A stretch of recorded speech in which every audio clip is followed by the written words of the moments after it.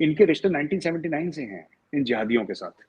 तो एक इकोसिस्टम बना है ना, क्यों अर्जुन जी? एक इकोसिस्टम बना है। तालिबान खड़ी करी, ठीक है, मुजाहिदीन खड़े करे, तो पेशावर के बाहर जो कई रेफ्यूजी कैंप्स थे, 50 लाख लोग रहते थे एक जमाने में, उनको खड़ा करा, उनको तरबियत दी, उनको फंडिंग दी। अब अचानक आप किसी को ये बोलें, उसके पास स्किल सेट क्या है?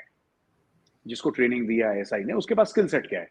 उसका स्किल सेट तो यही है ना, ट्रिगर वाली उंगली। पर सीएम का इलाका है, यानी खैबर पख्तूनख्वा के जो चीफ मिनिस्टर है, उनके गाँव में तालिबान फिर रहे हैं दिन दहाड़े। उनकी वीडियोस और सारी चीज़ें हमारे सामने आ रही है। स्क्रीन के ऊपर आप एक मेजर एहसन साहब के नाम से जो अभी ऑन सर्विस है, उनकी तस्वीर आपको नज़र आ रही है। इनकी वीडियो भी आपको दिखाएँगे। ये वीडियो देख लेते हैं, फिर आगे चलते हैं, क्योंकि ये एक लंबा चौड़ा टॉपिक है, बात करते हैं आगे।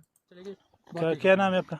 मेजर कौन सा? एहसन हाँ, एहसन बाकी का पता नहीं। मेजर एहसन वो पुलिस वाले मेजर हसन कौन सी बटालियन को? 37 37 से किधर रहते हो मैं अभी? इधर अभी हाँ, कि गोली चलाने वाले पाकिस्तानी और गोली खाने वाले भी पाकिस्तानी।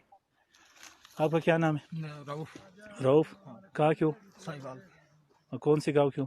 मैं अस्पताल कि आज की तारीख में भी जब एक टेररिस्ट को यूएन में टेररिस्ट घोषित करना पड़ता है तो चाइना सपोर्ट करता है पाकिस्तान को और उसको ब्लॉक करता है।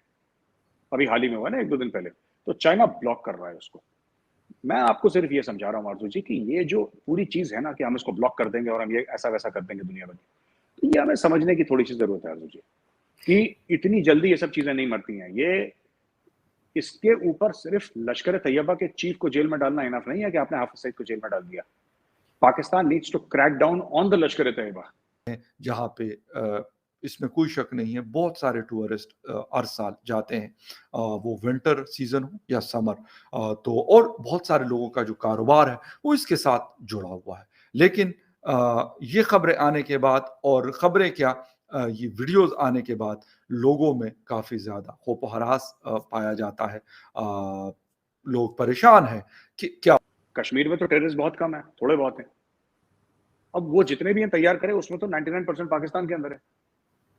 अब उनको अगर आप कश्मीर में जिहाद नहीं लड़ाएंगे तो या तो अफगानिस्तान जाएंगे या पाकिस्तान के अंदर जिहाद लड़ेंगे। अगर अफगानिस्तान में लड़ेंगे फिर भी वो पाकिस्तान के ऊपर आएगा, और पाकिस्तान में लड़ेंगे पाकिस्तान के ऊपर तो आएगा ही आएगा। तो इसमें पाकिस्तान के खुद के interest, it's not because of FATF, it's not because of FATF. अभी देखिए, अगर तालिबान, हम कहते हैं कि तालिबान आ गए खैबर पख्तूनख्वा में, अंदर आ गए तालिबान, ठीक है ना, ये तालिबान आ गए वहां पे, ये अपनी कोर्ट कचहरी लगा रहे हैं, अपना जो भी कर रहे हैं। तालिबान है वो भी एक पावरफुल फोर्स के तौर पे जाने जाते हैं, और जहाँ पे जाते हैं फिर लाजमी सी बात है वो अपनी मनमर्जी भी करते हैं। ऐसा नहीं है कि वहाँ पे वो रहते हैं तो किसी को कुछ कहते नहीं हैं, तो लाजमी सी बात है वो फिर उनका अपना एक तरीकाकार है। हमने पहले भी देखा था 2009-10 में भी 5 तो पाकिस्तान उसको जान से मार दे। मैं आपको बताता हूँ क्यों, क्योंकि भारत वो आ नहीं सकता। कश्मीर में छुटपुट ये पटाखे फोड़ते रहेंगे, लेकिन ये लोग, हम देखिए बात ये है ना कि देखिए हाफिज सईद, पाकिस्तानी आर्मी ने ट्रेनिंग दी लश्कर तैयबा को, जैश ए मोहम्मद को, ठीक है। मैं आपको एग्जांपल समझाता हूँ चलता कैसे गेम है। आपने बोला कि दौरा आम करेगा फिर दौरा खास करेगा। आपने ट्रेन मैन पावर तैयार कर दिया कि तुम जाके हिंदुओं की फौज से लड़ोगे, जैसा बोलते हैं पाकिस्तान, तुम हिंदुओं की फौज से लड़ोगे, तुम जिहाद करोगे और अल्लाह की राह पे तुम जिहाद करने जा रहे हो कश्मीर। अब जिहाद से तो हवा निकल गई, और ये नुकसान किसको, पाकिस्तान को पहुंचाएंगे। तो पाकिस्तान को सोचना है कि आप इनको चाइना के थ्रू प्रोटेक्ट कर सकते हैं यूनाइटेड नेशन में, बिल्कुल करिए। इंडिया को इसका ज्यादा फर्क नहीं पड़ेगा। इसका पूरा का पूरा फर्क, जो मुल्क में इस बार आग लग रही है, आपके वायलेंस हो रहा है, ये कौन करवा रहा है? आप ब्लेम कर सकते हैं कि रॉ ने करवा दिया, सीआईए ने करवा दिया, मोसाद ने करवा दिया। आप दोष देना है, आपको किसी को गुनहगार ठहराना जरूर ठहराइए। जो ये सरेंडर है, जो स्वाद घाटी पूरी तरीके से पाकिस्तानी फौज ने सरेंडर कर दी है कि जाओ, टीटीपी का यहाँ पर शासन हो गया, टीटीपी को पूरी तरीके से दे दिया और ये खुद जो है बैकफुट पे आ गए। अब इससे 2-3 चीज़ें बड़ी निकल करके आती हैं। पहली चीज़ ये कि पाकिस्तानी फ़ौज जो है वो इतनी काबिल भी नहीं बची कि वो अपनी टेरिटरी को जो है वो सुरक्षित रख सके, अपने लोगों को, अपने जो है मेजर्स को भी वो सुरक्षित नहीं रख पा रहे, पहली चीज़। दूसरी चीज़, टीटीपी ने, यहाँ हम कह लें जो तालिबान ने, दोनों मिक्स ही हैं वैसे तो, उन्होंने जो दावा किया कि हम अटक तक सब कुछ छीन लेंगे, यानी कि पूरा का पूरा केपीके जो है वो छीन के ले जाएंगे, तो वो भी अब तो लग ही रहा है उसकी तरफ बढ़ते चले आ रहे हैं। थोड़ा सा हिस्सा तो छीन लिया ही है, थोड़ा सा क्या, बल्कि वो भी छोटा मोटा एरिया नहीं, अच्छा खासा एरिया है। धीरे धीरे करते करते कुछ समय में ये लोग पूरा अटक तक पहुंच भी सकते हैं।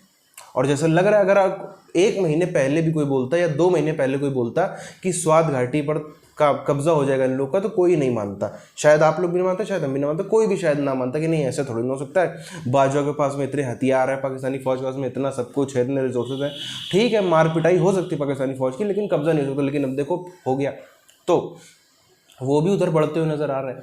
अब इससे बलोचों को भी कॉन्फिडेंस मिल रहा है, बलोचों को भी नज़र में आ रहा है कि अगर हाँ ज़्यादा उत्पात मचाओ तो ये पाकिस्तानी फ़ौज जो है ये असल में गीदड़ है, भाग जाएंगे। ये असल में डरपुक्के हैं, ये भागते ही हुए नजर आएंगे और कुछ कर नहीं पाएंगे। जिस तरह के टीटीपी ने आतंक मचाया, भागे ना, वैसे बाकी जगहों पर भी ये भागेंगे। अब जो ये पूरा का पूरा बेल्ट है, ख़ास तौर पर जो केपीके है और वेस्ट पंजाब का भी उधर वाला केपीके से जुड़ा वाला हिस्सा, ख़ास तौर पर इनके, बाकी समय भी ये हुआ काफ़ी ज़्यादा, लेकिन इनकी अगर हम बात करें तो पिछले 1000 सालों में अगर आप देखोगे ना, जितने भी ये आक्रमणकर्ता आए ये लोग कोई एक बार कन्वर्ट नहीं हुए, ये हर 10-20 साल में कन्वर्ट होते रहे। कभी खिलजी आ रहे हैं, उन्होंने इनको कह रहे तुम अच्छे मुसलमान नहीं हो, हम तुमको बनाएंगे। फिर कोई लोधी आ रहे हैं, वो इनको मुसलमान बना रहे हैं। कोई मुगल आ रहे हैं, वो बना रहे हैं। तुगलक आ रहे हैं, एक के बाद एक के बाद एक। जब हर 10, 20, 30, 40 साल में जो आता गया वो इनको जो है वही मार पिटाई, जो एक बार कन्वर्ट होने में इनकी मार पिटाई, लूट मार, चोरी, बलात्कार सब कुछ होता रहा, वो इनके साथ में बराबर इसको हमने झेला है। और अभी भी जिस तरीके से आप देख लो, जो जिस तरफ जाते हुए नज़र आ रही सिचुएशन, ऐसा लग रहा है वो उस चीज़ फिर से लौट करके एक बार इनके साथ में आने दिए।